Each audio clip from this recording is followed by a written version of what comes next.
Part 5. Estha'S return and re-return. 2 weeks later, Estha' was returned. Ammu was made to send him back to their father, who had by then resigned his lonely tea estate job in Assam, and moved to Calcutta to work for a company that made carbon black. He had remarried, stopped drinking, and suffered only occasional relapses. Estha' and Rahel hadn't seen each other since then. And now, 23 years later, their father had re-returned Estha'. He had sent him back to Imenem with a suitcase and a letter. The suitcase was full of smart new clothes. Baby Kachama showed Rahel the letter. It was written in a slanting, feminine, convent school hand, but the signature underneath was their father's. Or at least, the name was. Rahel wouldn't have recognized the signature. The letter said that he, their father, had retired from his carbon black job, and was emigrating to Australia, where he had got a job as chief of security at a ceramics factory, and that he couldn't take Estha' with him. He wished everybody in Imenem the very best, and said that he would look in on Estha' if he ever came back to India, which, he went on to say, was a bit unlikely. Baby Kachama told Rahel that she could keep the letter if she wanted to. Rahel put it back into its envelope. The paper had grown soft and folded like cloth. She had forgotten just how damp the monsoon air in Imenem could be. Swollen cupboards creaked. Locked windows burst open. Books got soft and wavy between their covers. Strange insects appeared, like ideas in the evenings, and burned themselves on Baby Kachama's dim 40-watt bulbs. In the daytime, their crisp, incinerated corpses littered the floor and windowsills, and until Kochu Maria swept them away in her plastic dustpan, the air smelled of something burning. It hadn't changed, the June rain. Heaven opened, and the water hammered down, reviving the reluctant old well, green mossing the pigless pig's tea carpet. Bombing, still tea-colored puddles, the way memory bombs, still tea-colored mines. The grass looked wet green and pleased. Happy earthworms frolicked purple in the slush. Green nettles nodded. Trees bent. Further away, in the wind and rain, on the banks of the river, in the sudden thunderdarkness of the day, Estha' was walking. He was wearing a crushed strawberry pink t-shirt, drenched darker by now, and he knew that Rahel had come. Estha' had always been a quiet child, so no one could pinpoint with any degree of accuracy exactly when he had stopped talking. Stopped talking altogether. The fact is that there wasn't an exactly when. It had been a gradual winding down and closing shop. A barely noticeable quietening. As though he had simply run out of conversation and had nothing left to say. Yet, Estha'S silence was never awkward, never intrusive, never noisy. It wasn't an accusing, protesting silence.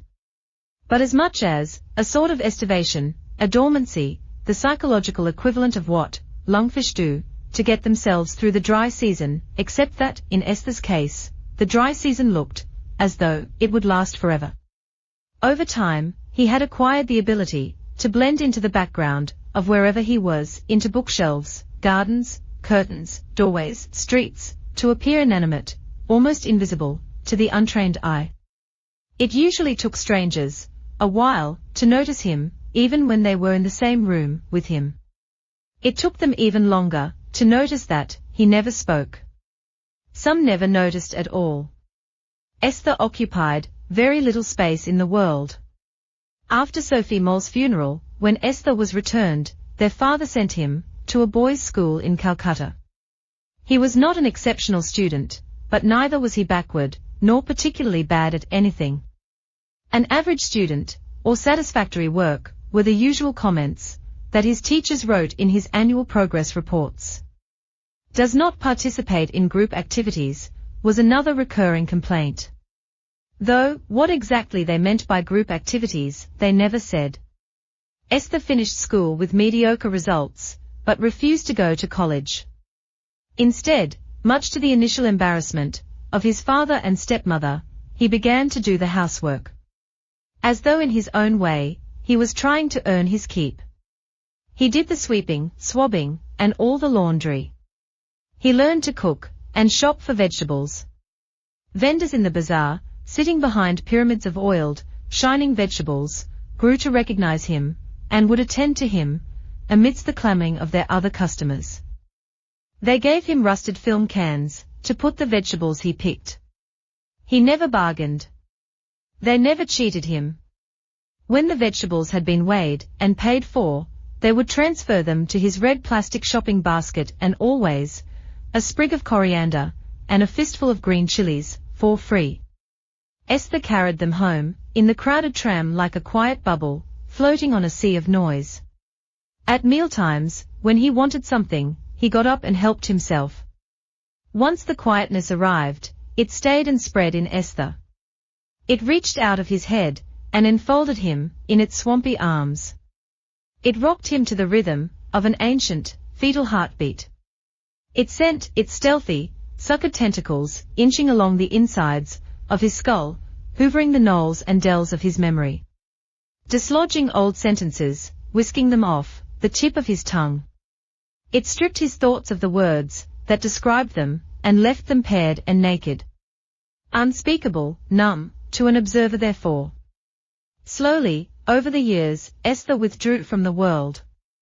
He grew accustomed to the uneasy octopus that lived inside him, and squirted its inky tranquilizer on his past.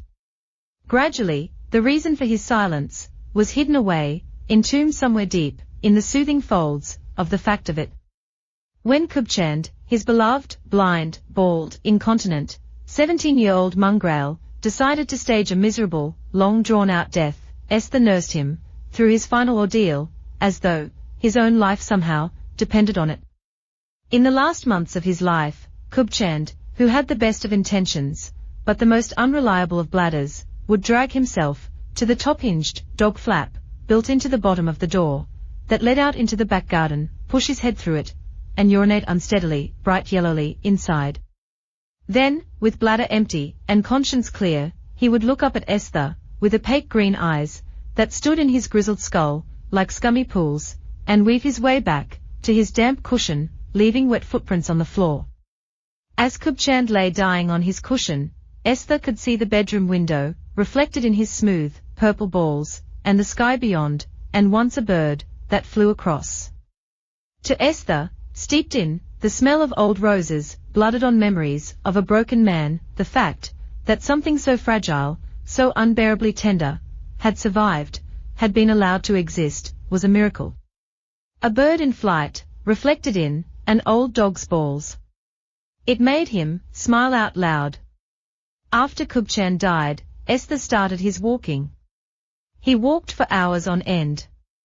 Initially, he patrolled only the neighborhood, but gradually went farther and farther afield. People got used to seeing him on the road. A well-dressed man, with a quiet walk. His face grew dark and outdoorsy, rugged, and wrinkled by the sun. He began to look wiser than he really was. Like a fisherman in a city with sea secrets in him. Now that he'd been re-returned, Esther walked all over Imenem. Some days, he walked along the banks of the river, that smelled of shit and pesticides, bought with World Bank loans. Most of the fish had died, the ones that survived, suffered from fin rot, and had broken out in boils. Other days, he walked down the road, past the new, freshly baked, iced, Gulf money houses, built by nurses, masons, wirebenders and bank clerks, who worked hard and unhappily, in faraway places. Past the resentful older houses, tinged green with envy, cowering in their private driveways, among their private rubber trees.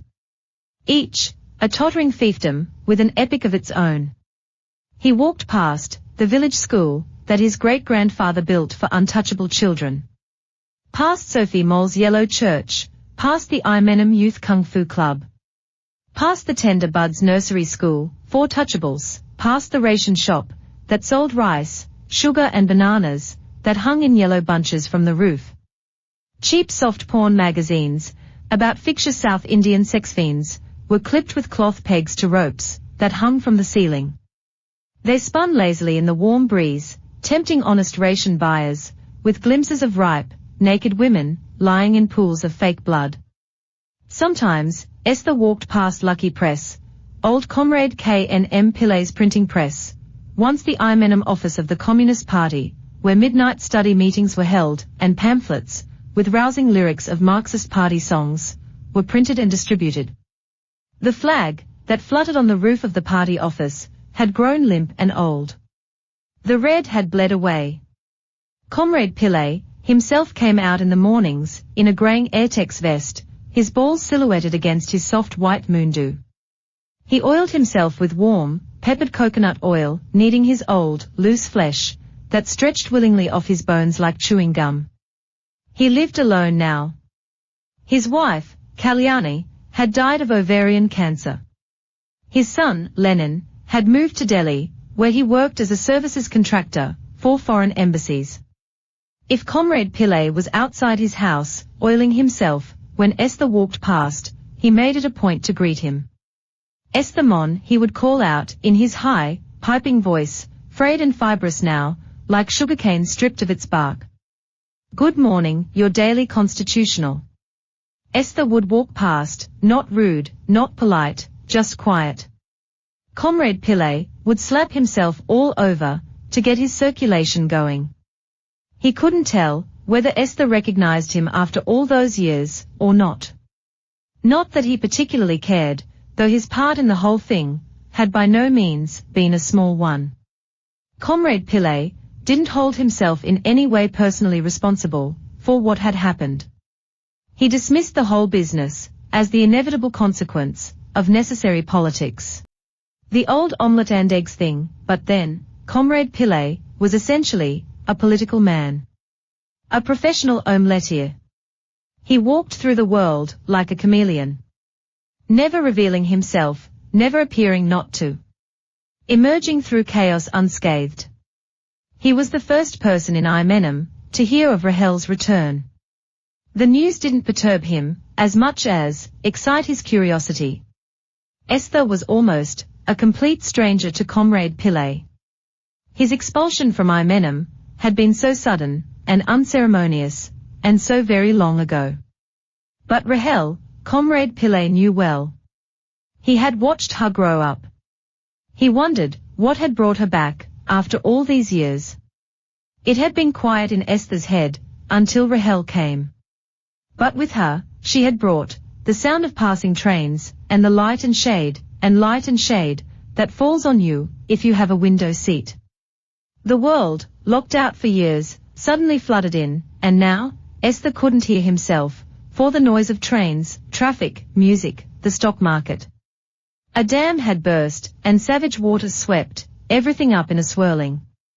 Comets, violins, parades, loneliness, clouds, beards, bigots, lists, flags, earthquakes, despair, were all swept up in a scrambled swirling. And Esther, walking on the riverbank, couldn't feel the wetness of the rain, or the sudden shudder of the cold puppy that had temporarily adopted him and squelched at his side. He walked past the old mangosteen tree and up to the edge of a laterite spur that jutted out into the river. He squatted on his haunches and rocked himself in the rain. The wet mud under his shoes made rude, sucking sounds. The cold puppy shivered and watched. Baby Kachama and Kochu Maria, the vinegar-hearted, short-tempered, midget cook, were the only people left in the Imenem house when Esther was re-returned. Mama Chi, their grandmother, was dead. Chaco lived in Canada now and ran an unsuccessful antiques business.